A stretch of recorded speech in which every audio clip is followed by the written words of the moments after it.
দেশনায়ক তারেক রহমান ঘোষিত ৩১ দফা কর্মসূচি বাস্তবায়নের লক্ষ্যে চট্টগ্রামের বাঁশখালী উপজেলার শিলকুপ ইউনিয়ন টাইম বাজার এলাকায় ব্যাপক গণসংযোগ ও লিফলেট বিতরণ কর্মসূচি অনুষ্ঠিত হয়েছে। এই কর্মসূচিতে নেতৃত্ব দেন চট্টগ্রাম দক্ষিণ জেলা বিএনপির যুগ্ম আহ্বায়ক ও চট্টগ্রাম ১৬ আসনের ধানের শীষের সম্ভাব্য প্রার্থী মিশকাতুল ইসলাম চৌধুরী পাপ্পা।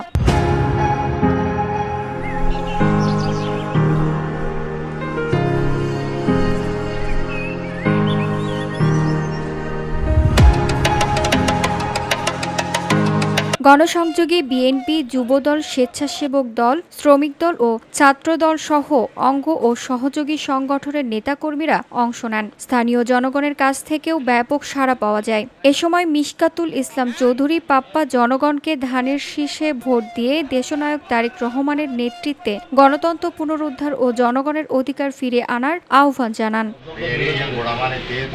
VOD Bangla news desk.